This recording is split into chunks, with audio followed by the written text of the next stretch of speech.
আসসালামু আলাইকুম। গুরুত্বপূর্ণ একটা কাজে বাসার বাইরে যাওয়ার জন্য রেডি হয়ে গেলাম। যাব আমি, মা আর রিফার আব্বু। এই তো আমরা বের হয়ে গিয়েছি। আমাদের রাতের ধামরহাট রাস্তা অনেকটা শুনশান। আমরা অপেক্ষা করছি একটা ভ্যানের জন্য। দেখি ভ্যানটা কখন আসে। তো রিফার আব্বু, মা, অবশেষে একটা ভ্যান পেয়ে গেলাম। মা উঠলো, তারপর আমি, তারপর রিফার আব্বু। এই তো রাতের ধামরহাট, চারিদিকে কি সুন্দর।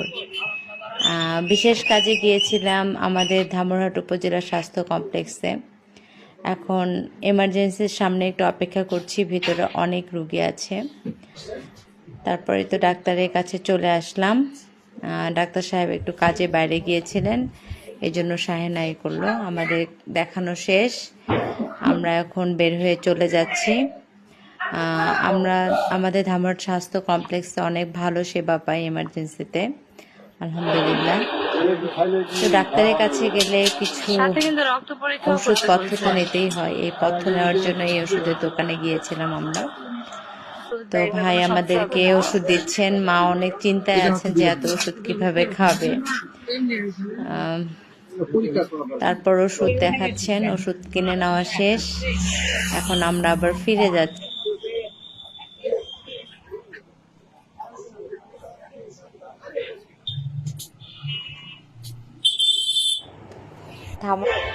ধামরহাটে এখন আবার রাস্তার কাজ পুরোদমে শুরু হয়েছে। এই তো রাতের বেলাতেও মাটি খননের কাজ চলছে।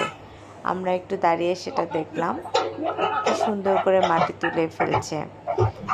তারপর আমরা এখন বাসায় চলে যাচ্ছি।